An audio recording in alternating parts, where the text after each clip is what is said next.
You mentioned James Hillman in your introduction, one of many people I've learned from, but James was certainly a key person, as I think he is in his own controversial, sharp-edged way, which he, I think, kind of exulted in a certain way and couldn't help. I want to begin with a little tribute to him, because we had a memorial tribute for him in New York City last spring, and I was asked by Margot, his wife, and the organizers to summarize in 4 minutes at the beginning of the tribute James's contribution. So if I'll just begin with this. James Hillman brought the very word soul back to psychology. He brought psychology out of the consulting room into the world, and he brought astonishing inventiveness, style, and learning to every sentence he wrote and spoke. I want to recall here just one particular moment where James said something that perfectly captured his spirit. Here's the setup. It was the turn of the millennium, and James gave 2 major lectures in Santa Barbara. One, they were in successive years, one in 1999 and the next one in 2000. So he had something to say on each side of Y2K. In the 1999 lecture at Pacifica, he spoke about the 4 horsemen of the apocalypse. And he pointed out that our calendar, the Christian calendar, has built into it the apocalyptic fantasy, with its 1,000-year sequence just then about to reach its threshold. You'll all recall, of course, that at the end of the year, as the century and the millennium went through its shift, after all the efforts by computer specialists and planners to avoid the global infrastructure collapse, midnight December 31st turned smoothly into 12:01 a.m.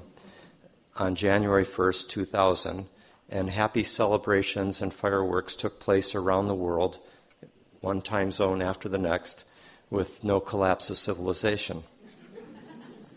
So in September of 2000, when James began his keynote address at the big Psychology at the Threshold conference, he reflected on this fact, and then he said, "Can we not snatch some defeat from this victory?"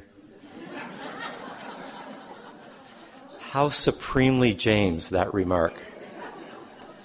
The marvelous trickster wit, the casual subversiveness, the counterintuitive reversal of the unexpected, the reversal of the expected truism. In those 2 little sentences straddling Y2K, he managed to hit about a half dozen of his favorite targets simultaneously. The inflated heroic ego, modernity, the literalist apocalyptic side of Christianity, American can-do, naive optimism, the scientific, techno-managerial mindset. All this with his trademark view from below, his eye for shadow, the gift of the loss, the downside, the depression, the failure, the errancy. Above all, James's love of turning upside down the common wisdom, snatching defeat from the jaws of victory on behalf of soul, of life. One reason James compelled and delighted so many was that he kept out-contextualizing the dominant worldviews of both science and religion. And he did this by virtue of his sheer erudition, psychological complexity, and irony. He laughed at the dominant bullies.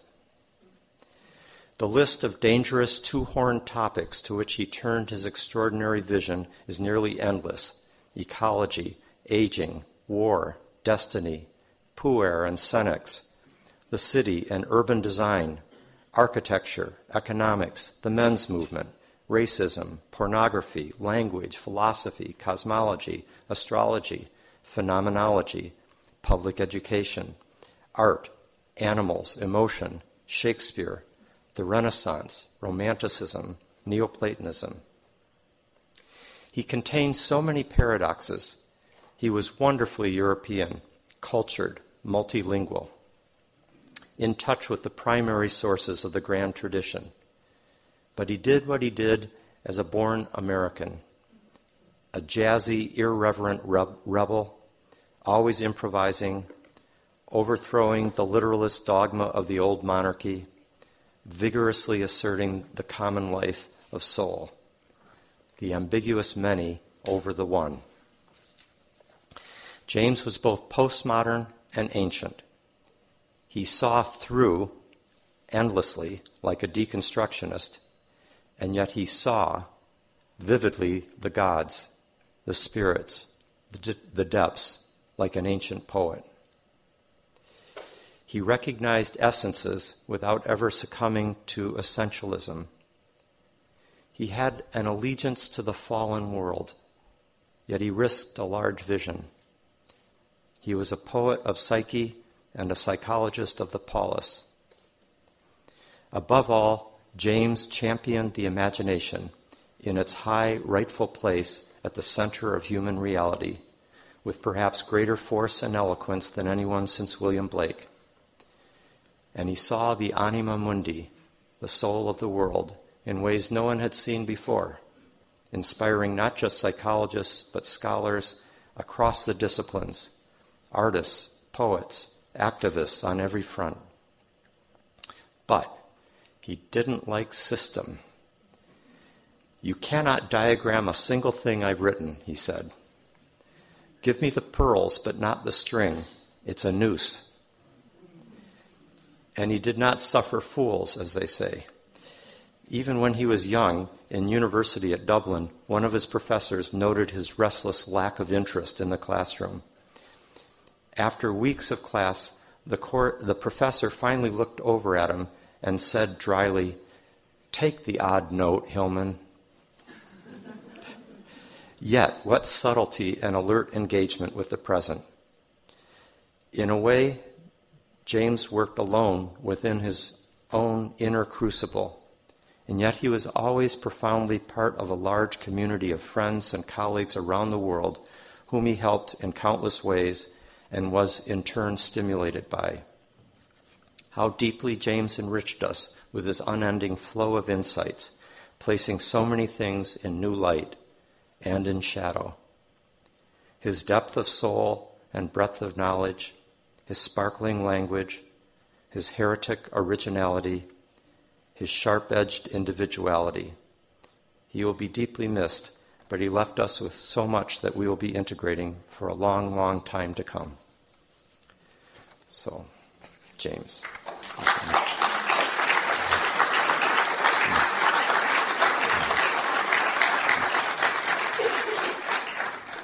I'll take that applause for James.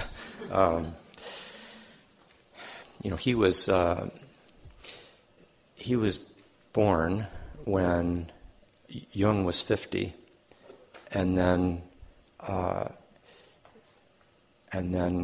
when he died, exactly 50 years after Jung died, and he died at age 85, just as Jung died at age 85. And what's striking about, of course, both of them loved paying attention to coincidences and patterns like that. But what I also take from that is just how extraordinarily fertile so many depth psychologists' minds and souls are in those later years. I'm going to be drawing tonight a great deal on, and tomorrow as well, of course, on the work of Jung in his last years, that amazing last period from roughly late 1940s to 1961. So the last decade, last 10 to 15 years.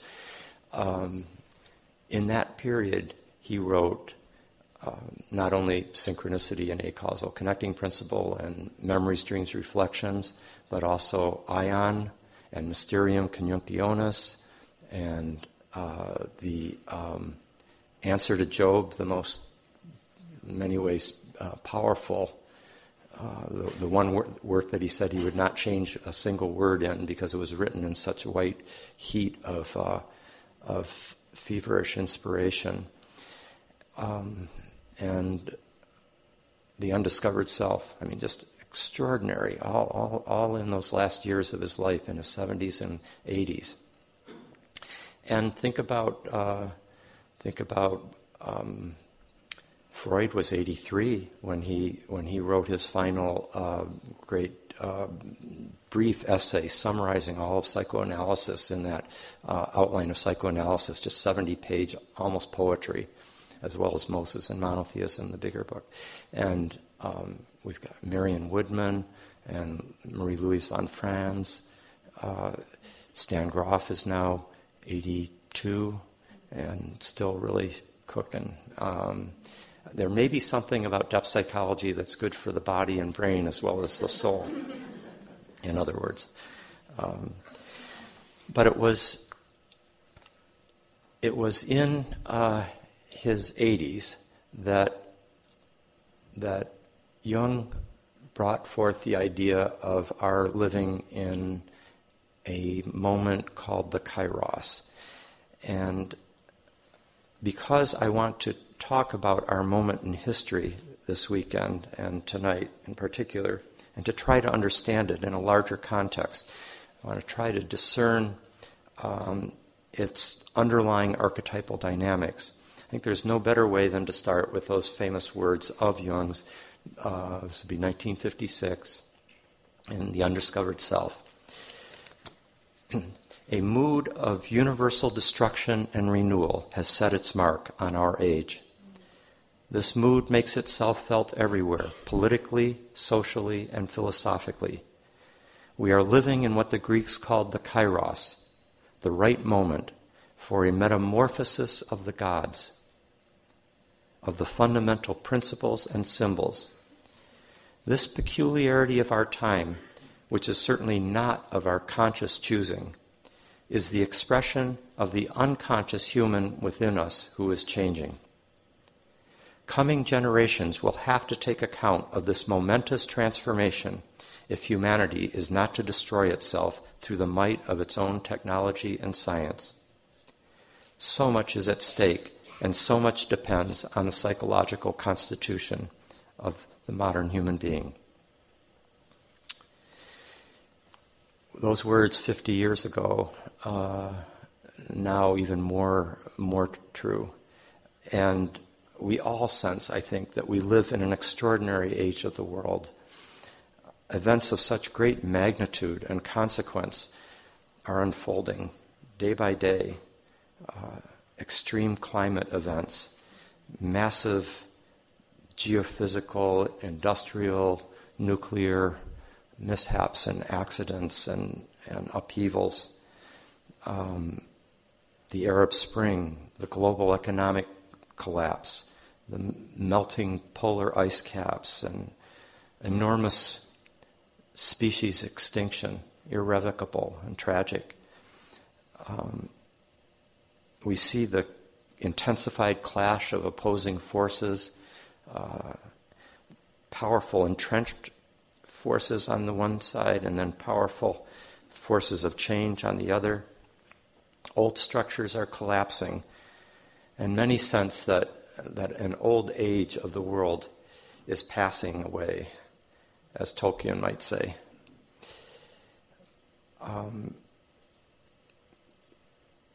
Jung's kairos idea grasps the sense of both dying and being born, and how, and in a sense, that's getting to the heart of the Jungian genius and spiritual insight, and that is into the death-rebirth mystery. But at times it can seem that the dying is more apparent than what's trying to be born. As we look at the daily news, it takes kind of an act of spiritual and psychological fortitude to engage what's happening in the world today and keep one's mind open and one's heart open and one's eyes open. That's almost a spiritual path in itself, just taking it in. Of course, we each have our role. We each have our tasks that our dharma, our passion, our circumstances call us towards. But in a way, just being as conscious as we can of what's happening is part of our task. And that, because I think that makes a difference. I mean, even if you're doing it in an isolation chamber, in a cave in the Himalayas, it's registering. There's a field that we are always all immersed in and participating in, and every internal as well as external act has its impact, has its consequences. And the more consciousness that is brought to this moment, I think greater are the chances of this threshold of transformation to be crossed with in a more skillful and intelligently, compassionately participatory way. But it's very easy to get caught in what we might call a kind of apocalypse complex. The Jewish New York philosopher Woody Allen really put his finger on this with his customary Schopenhauer-like precision when he gave that speech to the graduates a few years ago. More than at any other time in history, he said, mankind faces a crossroads. One path leads to despair and utter hopelessness. The other path to total extinction.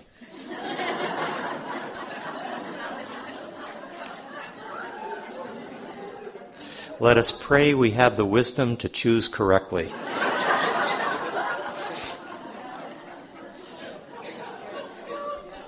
I speak, by the way, not with any sense of futility, but with a panicky conviction of the absolute meaninglessness of existence, which could be easily misinterpreted as pessimism. It is not. It is merely a healthy concern for the predicament of modern man. And then he finishes, modern man is here defined as any person born after Nietzsche's edict that God is dead, but before the hit recording, I want to hold your hand. Okay. So, what Woody Allen managed to do in that one little paragraph is to, in his own way, kind of recognize how our concrete biological crisis, that is the crisis of humanity, of the species, but we can now see the planet, is intimately intertwined with a psycho-spiritual existential crisis internally, and that both of these are also connected to the metaphysical situation of the modern mindset, which he sums up with Nietzsche's idea of God as dead, which is Nietzsche's way of expressing the destruction of the metaphysical world, that and of the whole kind of metaphysical spiritual frame of reference within which our civilization has evolved, leaving the modern human being isolated in a disenchanted universe. And so he's combined all of these together in his own way, and then juxtapose them in that final sentence with by talking about modern man is here to find, etc. That masculine rendering of the human being also has its, while this I don't think was a conscious intention on his part, he's recognizing in certain sense that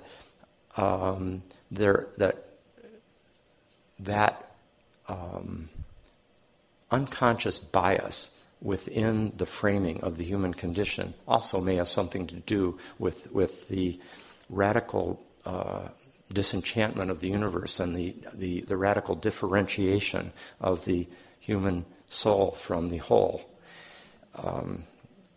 And So this idea of the disenchantment of the universe brings us to something else Nietzsche said in Zarathustra, a beautiful sentence where he said, "The world is deep, deeper than day can comprehend." Deeper than day can comprehend.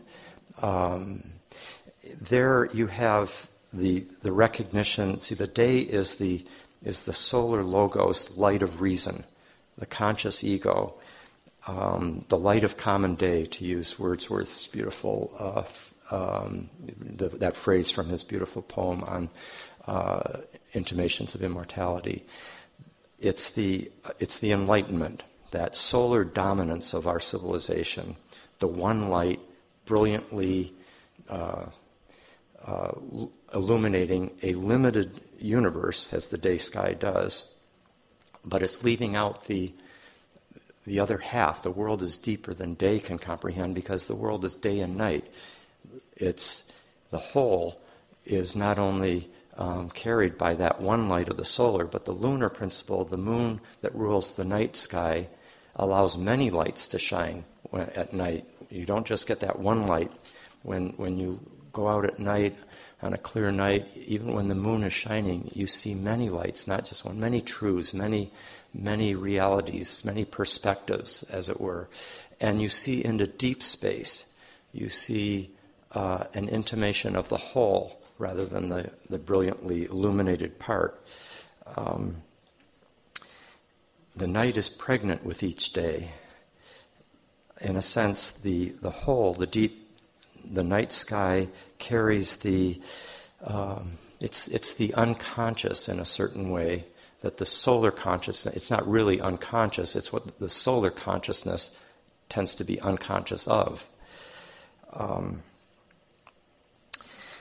Let me now, for something completely different, draw on something from my good friend and occasional fellow teacher, John Cleese. He's a closet intellectual, as many of you probably know, and he did, a few years ago, he did a skit that, while he's living in California, that I think will be very relevant to our discussion tonight. So I'm going to just take a moment here.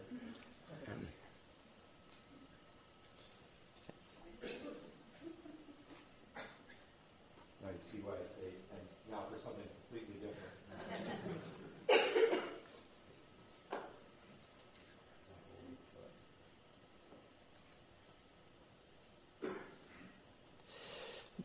While the light is of the projectors coming on, John had actually read Passion of the Western Mind back in the 1990s, and had signed.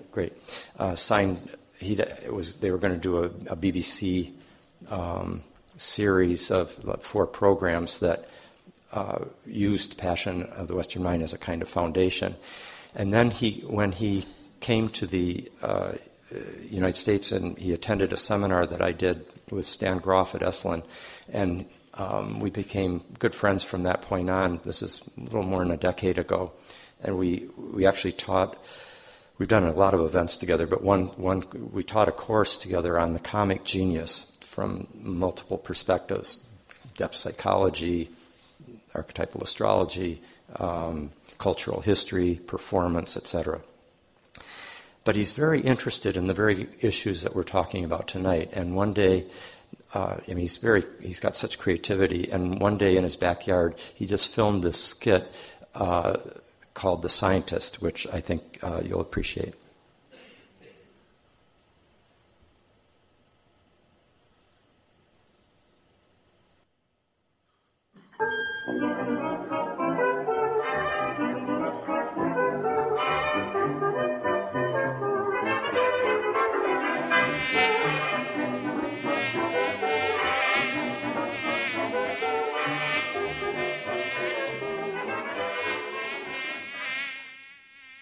Hello.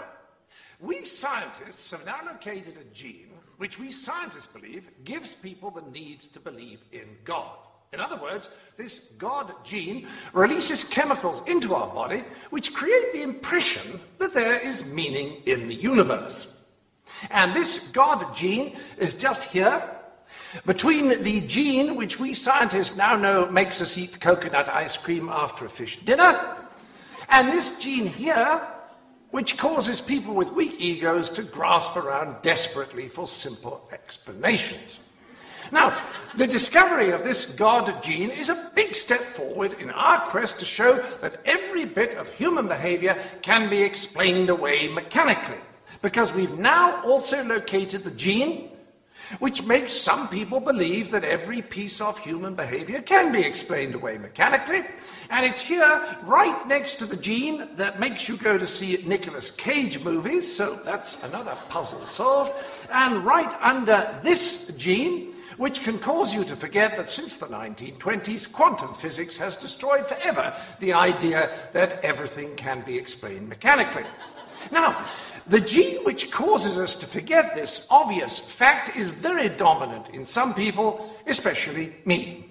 And we scientists now know that it's closely linked to this gene here, which gives you such a weak sense of self that you hang on to anything that makes you feel more secure emotionally, whether it's fundamentalist religion or a reductionist view of the universe, which is right over this gene here that makes you want to punch people in the head when they take the scientific process and subject it to their pathological literal-mindedness. Thank you. I needed that. And by the way, we now know that there is a gene that causes you to say, thank you, I needed that, just there, when you were punched in the head.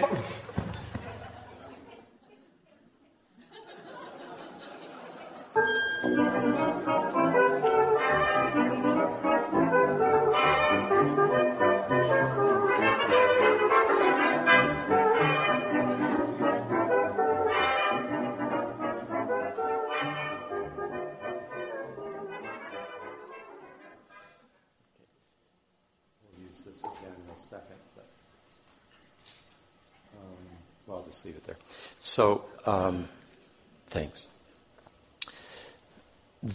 In many ways, that little skit perfectly captures so much of the brilliance of the postmodern mind at its best. Because look at how he basically, in a way, he takes us through. He's carrying the mainstream rationalist Enlightenment Cartesian ego's confidence in rational consciousness's ability to calculate, explain away everything. What Weber, whose idea of the disenchantment of the universe, that's his term. He would call this that tendency in the modern mind towards rationalization.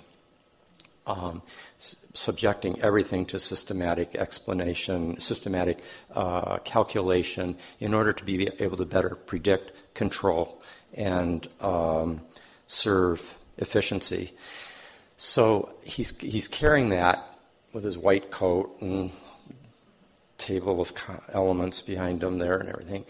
But then he's also capturing the late modern kind of genetic determinism, which is starting to, in a way, implode on that sense of confidence, because even the Cartesian ego is seen as being one more genetic strategy, function. And so, in a way, the disenchanted mechanistic universe is starting to implode on the human subject itself, which prior to that was much more robustly the hero in the drama, and now it's getting